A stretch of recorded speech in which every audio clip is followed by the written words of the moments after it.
Hello friends, आज हम लोग करेंगे इलेक्ट्रोकेमिस्ट्री का एक और इम्पॉर्टेंट कॉन्सेप्ट जिसका नाम है इक्विलिब्रियम कांस्टेंट फ्रॉम नर्न्स्ट इक्वेशन। इससे पिछली वीडियो में हम लोगों ने नर्न्स्ट इक्वेशन सीखा था।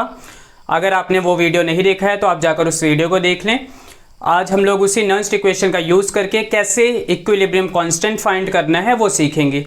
आप मेरे साथ देखेंगे, मैंने बोर्ड पर एक रिएक्शन लिखी हुई है। डेनियल सेल का मैंने कंस्ट्रक्शन किया हुआ है, यहाँ पर एक रिएक्शन है। तो सबसे पहले समझ लेते हैं कि कैसे जब भी डेनियल सेल का फॉर्मेशन होता है तो उस टाइम पर सेल में जो रिएक्शन हो रही होती है वो रिएक्शन कैसे वर्क करती है। थ्रू दी डायग्राम हम लोग समझेंगे। यहाँ पर रिएक्शन लिखी हुई है, आप देखेंगे zinc solid plus Cu2 plus जो कि एक्वस फॉर्म में, यानी कि हमारी रिएक्टेंट वाली साइड है।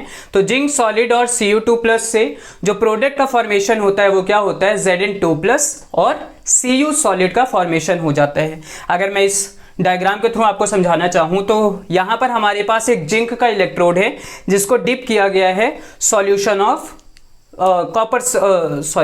Zinc sulphate, solution of zinc sulphate. और यहाँ पर कॉपर इलेक्ट्रोड को मैंने डिप किया हुआ है सॉल्यूशन ऑफ कॉपर सल्फेट।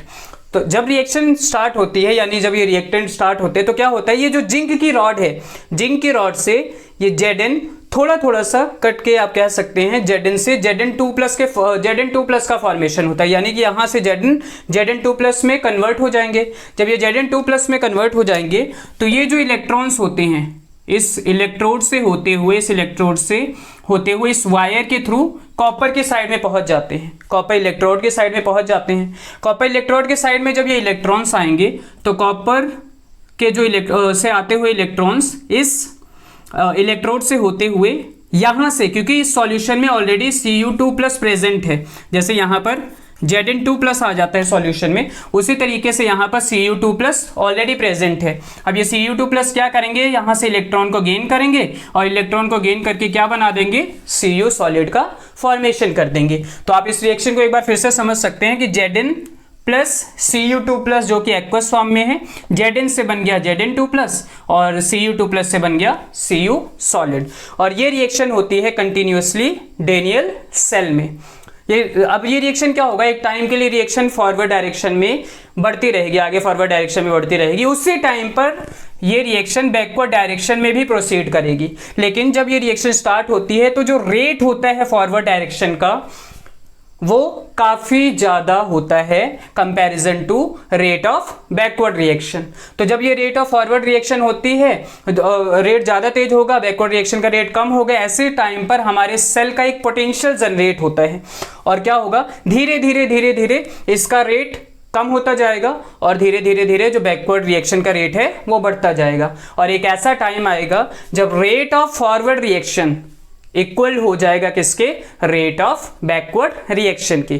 जब रेट ऑफ फॉरवर्ड रिएक्शन और रेट ऑफ बैकवर्ड रिएक्शन दोनों इक्वल हो जाएंगे तो ऐसे सिचुएशन में क्या हो जाएगा, हमारी ये जो रिएक्शन होगी वो इक्विलिब्रियम स्टेज में पहुंच जाएगी। ओके, जब ये इक्विलिब्रियम स्टेज में पहुंच जाती है तो ऐसे सिचुएशन में क्या होगा, अब जो मूवमेंट ऑफ इलेक्ट्रॉन्स हो रहा था जिसकी वजह से यहां पर करंट का फॉर्मेशन हो रहा था वो रुक जाएगा। क्यों, क्योंकि जिस रेट से इलेक्ट्रॉन इस डायरेक्शन में जा रहे हैं उसी रेट से इलेक्ट्रॉन बैकवर्ड डायरेक्शन में भी आ रहे हैं। तो ओवरऑल अगर मैं देखूं कि नेट मूवमेंट ऑफ इलेक्ट्रॉन्स कितना है तो वो 0 होगा। और अगर इलेक्ट्रॉन का मूवमेंट नहीं होता है तो ऐसे सिचुएशन में करंट फ्लो नहीं कर सकता। तो यहाँ पर क्या हो जाएगा, जो सेल का पोटेंशियल, अभी तक इस सेल का कुछ पोटेंशियल था वो पोटेंशियल अब क्या हो जाएगा, वो पोटेंशियल अब 0 हो जाएगा। और यहीं पर काम आती है हमारी नर्न्स्ट इक्वेशन जिसको हम लोगों ने सीखा है। तो पहले नर्न्स्ट इक्वेशन लिखते हैं और फिर हम लोग देखेंगे कि इक्विलिब्रियम में क्या क्या चेंज आने वाले हैं उस नर्न्स्ट इक्वेशन में। तो देखिए नर्न्स्ट इक्वेशन क्या है, आपको याद होगा, E cell is equals to E nought cell minus 2.303 RT upon में NF log Q। अब log Q है क्या है, ये है रिएक्शन कोएफिशिएंट। रिएक्शन कोएफिशिएंट आपको पता है, यहां पर हमें रेशियो लिखना है, ratio of the product upon में रेशियो ऑफ रिएक्टेंट। ओके, तो अब क्या हुआ है, जब ये इक्विलिब्रियम स्टेज में पहुंच जाएगी रिएक्शन तो ये जो हमारा ई सेल है इसकी वैल्यू क्या हो जाएगी, क्योंकि नेट मूवमेंट ऑफ इलेक्ट्रॉन तो कुछ रहा नहीं तो अब करंट भी फ्लो नहीं होगा। तो ऐसे सिचुएशन में ई सेल हो जाएगा 0 और ये जो हमारा रिएक्शन कोएफिशिएंट था जो रेशियो है रिएक्शन कोएफिशिएंट वो चेंज हो जाएगा, Q चेंज हो जाएगा किसमें, Kc में, और इस Kc को कहा जाता है इक्विलिब्रियम कांस्टेंट। ओके अब Q अगर हमारा चेंज हो जाएगा Kc में, तो हम लोग क्या करेंगे, इसी वैल्यू को इस रिएक्शन में पुट करेंगे, और जब इस वैल्यू को इस रिएक्शन में पुट करेंगे तो क्या हो जाएगा, ई सेल आपको पता है यहाँ पर 0 होने वाला है, ई नॉट सेल की वैल्यू क्या होने वाली है, ये 0 नहीं होगी क्योंकि ये वैल्यू तो कांस्टेंट होती है, ये वैल्यू फिक्स होती है जो कि स्टैंडर्ड कंडीशन पर निकाली जाती है, -2.303 RT अपॉन में NF, और log Q की जगह पर क्या हो जाएगा, log Kc। ओके अब इसको थोड़ा सा एडजस्टमेंट करेंगे, रिएक्शन को left hand right hand side से लेफ्ट हैंड साइड में लेकर आएंगे, तो यहाँ पर यही रिएक्शन चेंज हो जाएगी और क्या हो जाएगा, E nought cell is equals to 2.303 RT upon में NF log Kc।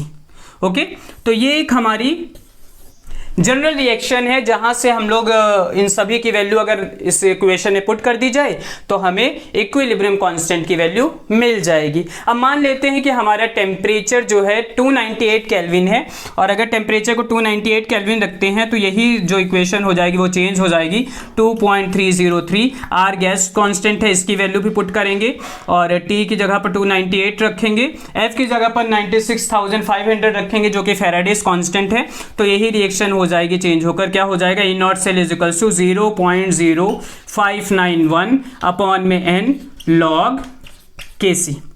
ओके अब इस इक्वेशन में सारी वैल्यूज को जब आप पुट करेंगे तो हमारे पास इक्विलिब्रियम कांस्टेंट की वैल्यू मिल जाएगी। अगर इस डेनियल सेल के अकॉर्डिंग मैं यहां पर वैल्यू को रखना चाहूं तो आपको पता है डेनियल सेल का जो ई नॉट सेल होता है वो इसका जो पोटेंशियल होता है वो 1.1 वोल्टेज के बराबर होता है, तो यहाँ पर 1.1 वोल्टेज रख देंगे।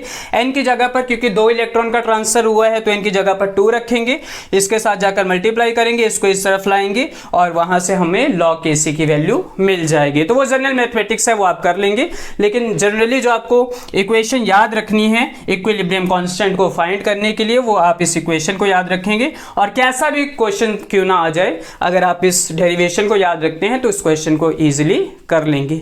तो आज के लिए हमारा ये जो टॉपिक था वो यहीं तक था। अगले वीडियो में हम लोग नेक्स्ट टॉपिक के साथ मिलेंगे। अगर आपको ये कॉन्सेप्ट पसंद आया हो तो आप इस वीडियो को लाइक करें, चैनल को सब्सक्राइब करें। Thank you.